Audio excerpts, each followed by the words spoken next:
안녕하세요, 노초로입니다. 오늘 주말인데 여러분과 함께 나누고 싶은 좀 가벼운 얘기지만 중요한 얘기를 함께 나누고 싶어서 주말에도 카메라 앞에 여러분 앞에 섰습니다. 여러분 뉴스 엄청 신뢰하시죠? 저는 뉴스가 정보긴 한데 그 뉴스 때문에 많은 분들이 판단도 해치고 굉장히 뉴스를 맹신하는 분들이 많아서 오늘 뉴스에 대한 얘기를 좀 얘기하고 특히 부동산 시장에 대한 얘기를 함께 나누려고 합니다. 제가 20년 동안 부동산 관련된 일을 하면서 제일 어려운 고객들이 있어요. 저는 제일 뭐라 그럴까? 제일 의미 없는 얘기를 하는 고객들이라고 할까? 그게 뭐냐면 뉴스에서 막 쏟아지는 얘기를 많이 들어. 뉴스 얘기를 신문도 열심히 보고 매일 핸드폰으로 뉴스도 검색하고 경제 관련된 기사도 엄청 듣는 분들이 굉장히 까다롭다는 거죠. 뭐냐면 그렇게 뉴스를 보는 것까진 좋아요. 근데 뉴스가 다 팩트입니까? 특히 우리나라 언론 지형에서 뉴스에서 말한 내용들이 팩트고 거기서의 그 얘기가 다 맞냔 말이에요. 저는 맞지 않다고 봅니다. 여러분들 뉴스를 비판적으로 좀 보셔야지 뉴스를 맹신하시면 안 돼요. 아까 제가 제일 까다로운 고객들이 뭐냐면 온갖 뉴스를 다 보고 와서 저한테 얘기할 때 부동산이 막 올라갈 때 그때 막 더 올라간다고 했으니까 지금 모든 뉴스가 뉴스가 100이라면 90%가 상승한다고 하다 보니까 다주택자나 부동산을 좀 정리할 필요가 있음에도 불구하고 더 오른대요. 뉴스 보세요. 앞으로 계속 가져갈 생각입니다. 시간을 계속 가져가다 보면은 결국은 오르겠죠. 이렇게 얘기하시는 분들. 왜? 그 당시에 계속 가격이 올라간다고 하는 뉴스만 쏟아졌으니까. 그럼 지금은 어때요? 부동산 가격이 떨어진다라는 뉴스만 있죠? 부동산 가격이 계속 떨어지고 제가 구체적인 뉴스는 보여드리면서 얘기할 거예요. 그러니까 또 그 얘기를 계속 귀담아 듣고 와요. 그래서 어떤 사람은 돈이 있어. 집을 살 수 있는 돈도 있고 여력도 있어. 내년까지 떨어진다니까 안 살래요. 기다릴 거예요. 이렇게 얘기하시는 분들. 이분들의 특징이 뭐냐면 뉴스를 맹신한다는 거.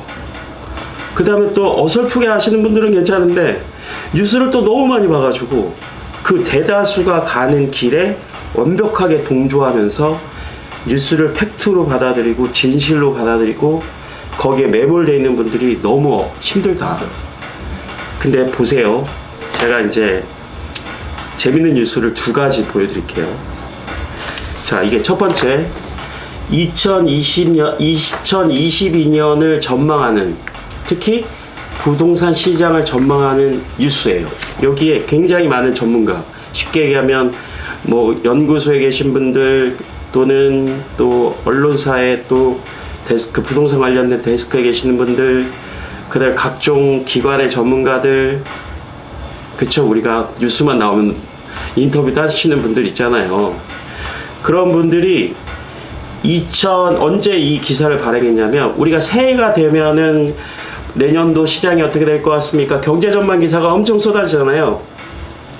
이 기사가 2021년 12월 1일에 나온 기사예요. 그럼 뭐 물어보겠어요? 2020년도에 부동산 시장이 어떻게 될 것 같습니까? 물어보겠죠. 네, 제목 보실까요? 2022년 부동산 가격은 내년에도 절대 안 떨어진다. 그게 76%. 이 중에서 76% 중에서 안 떨어진다는 분에는 누가 포함되어 있냐면 상승한다라는 분까지 포함돼서 76%에는 26.5%가 부동산 가격이 올라간다 그랬어요. 그리고 오히려 하락한다라고 전망한 분들은 23.5% 밖에 되지 않아요. 근데 여러분 맞습니까? 이 기사가요? 2022년도에 부동산 가격이 안 떨어지고 상승했습니까? 근데 그 당시에 이런 기사가 계속 다 쏟아졌단 말이죠. 이 기사를 맹신했던 분들이 2021년도에 11월을 정점으로 가격이 빠지기 시작했어요. 서서히 빠지기 시작했고 2022년 6월달, 7월달에 본격적으로 빠졌죠. 그러면서 이렇게 전망했던 많은 분들이 입장을 바꿔 2022년도 하반기부터는, 그러니까 6월, 7월 이후부터는 가격이 빠질 것이라고 말을 싹 바꿔버립니다. 근데 가격은 그러니까 더 빠지겠죠. 지금 제일 힘들어 하시는 분들이 누구예요? 이 기사를 맹신했다고 만약에 치자고요, 대부분이. 그래서 2021년도, 내년 22년도에도 가격이 오른다라고 온갖 기사가 쏟아지니까 집 사도 되겠다. 많이 오른 것 같긴 한데 지금이라도 빨리 올라타야지 나만 후퇴되는 것 같다. 그래서 그 당시에 서울 수도권 담보대출 40% 나오는데 신용대출까지 받아가지고 60% 대출 풀로 받아가지고 연끌 해가지고 집 사신 분들이 지금 가장 힘들잖아요. 이게 비단 하나의 꼭지만 제가 한 언론사 기사만 뽑아냈지만 이 당시에는 75% 이상이 부동산 가격 2022년도에 절대 안 빠진다라고 다 얘기했어요. 그렇지만 이 기사대로 되지 않았다라는 겁니다, 여러분. 그렇죠. 그래서 저는 비판적으로 기사를 봐야 된다는 거예요. 100이라는 기사가 100 중에 90%가 부동산 가격이 올라갈 것이라고 전망했다고 해서 그대로 시장이 되지 않는다라는 거예요. 작년도에 가격이 많이 빠졌고 지금도 빠지고 있습니다. 근데 이거 맹신했던 분들이 그 당시에도 끝까지 마지막에 막차 타고 제일 힘든 거예요. 그럼 이건 지나간 거니까. 그러면 이제 올해 시장이 이렇게 밝았잖아요. 올해 시장이. 그러면 올해 시장을 전망하는 기사들도 계속 쏟아지고 있죠. 그러면 여러분도 잘 아실 거예요. 올해 부동산 시장 어떻다고 합니까? 거의 95%가 부동산 가격 하락한다고 해요. 근데 올해만 빠지는 게 아니라 이 기사 제목처럼 2024년까지 대세 하락이다. 침체 국면 계속될 것이다. 이거 대다수의 전문가들이 지금 이렇게 전망하고 있어요. 그러니까 지금 제가 모든 사람들을 만나도 내가 집을 사야 무주택자인데 실수요자인데 또 자금의 여유도 있는데 2024년까지 가격이 빠진대. 나 기다릴 거야. 그리고 더 빠질 때까지 마지막까지 확인할 거야. 집 안 사. 이렇게 얘기하시는 분들. 근데 저요, 제가 전망을 어떻게 하는 걸 떠나서 이것도 안 믿었지만 저는 이것도 안 믿어요. 결국은 2023년도 가격 하락, 2024년까지 부동산 가격 하락한다. 대세적으로 얘기하는 이 언론사에 쏟아지는 이 기사를 저는 안 믿는다고요. 최근에 이런 분들이 이제 오고 있어요. 저희 사무실에도 오고 전화도 받고. 급매물 찾는 분들. 급매물 찾는 분들이 그렇다면 이 기사를 맹신한다면 물론 급매물이긴 하지만 왜 시장에 나와서 벌써부터 급매물을 찾기 시작할까요? 그분들은 이 기사가 대세적으로 이렇게 가지만 자기가 판단할 때 시장에 지금 나와서 진짜 좀 시세보다 좀 많이 저렴한 거를 지금 사야 되겠다. 내 아들 사주려고 그래요. 이런 분들이 조금씩 늘어나고 있다는 겁니다. 제가 확신하고 싶은 건 2022년 시장 전망 다 틀렸고요. 2023년 지금 부동산 시장 전망하는 거 2023년, 2024년까지 무조건 떨어질 거라고 지금 쏟아지는 기사들 저는 신뢰하지 않는다고요. 그리고 사실 이렇게 시장 전망에서 맞춘 적이 거의 없습니다. 그게 가장 중요한 거예요. 그러니까 제가 지금 오늘 핵심적으로 말씀드리고 싶은 것은 뭐 부동산 시장이 됐건 주식 시장이 됐건 대세 상승이든 대세 하락이든 매일매일 쏟아지는 이 기사에 매몰돼서 판단을 그르치지 말라는 겁니다. 그게 가장 중요하다라는 거예요. 사실 제가 하는 일은 부동산 가격이 떨어지고 제 입장에서는 가격이 떨어지고 오르는 거 크게 중요하지 않습니다. 왜냐면 저는 뭐 집 한 채 있고 당장 팔 것도 아니고 그 다음에 지금 흐름이 좋지 않고 그래서 저는 제가 하는 일만 생각하면 정상적으로 거래가 많이 이루어지는 시장이 됐으면 좋겠어요. 여튼 다시 원점으로 돌아가서 여러분들, 뉴스에서 기사거리가 돼야 된다라고 한다면 평범한 것이 기사가 될까요? 특히 요즘에 많이들 막 뭐 정상보다 4억 빠졌다, 5억 빠졌다, 6억 빠졌다 막 이렇게 얘기하신 것들이 정상 거래니까 뉴스가 될까요? 특수한 거래가 뉴스가 되는 겁니다. 물론 전반적으로 가격이 빠진 거는 확실해요.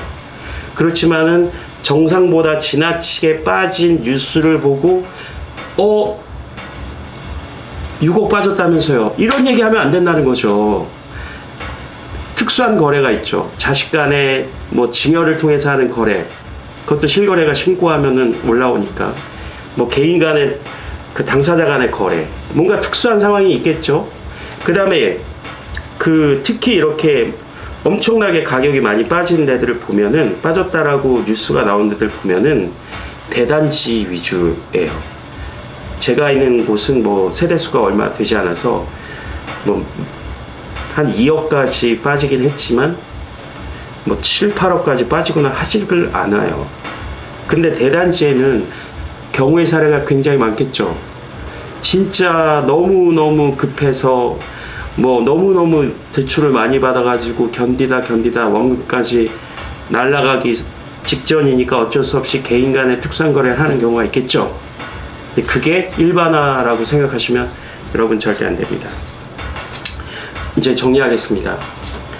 제가 드리고 싶은 말씀은 2020년 시장을, 뉴스를 장식했던 모든 전망이 틀렸다.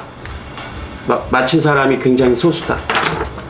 그리고 지금 2023년, 2024년 부동산 시장 전망이 굉장히 암울하죠.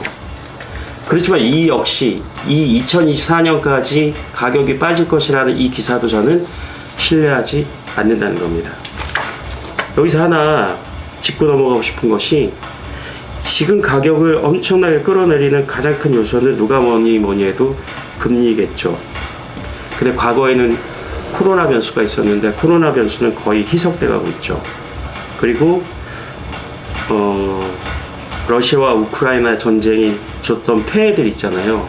근데 뭐 원자재값 상승이라든지 여러 가지 불안정하게 하는 요소들도, 이게 처음에 터졌을 때는 엄청난 리스크지만 이게 계속 지속되고 있잖아요. 그러니까 시장에서 어느 정도 상쇄를 하고 있죠.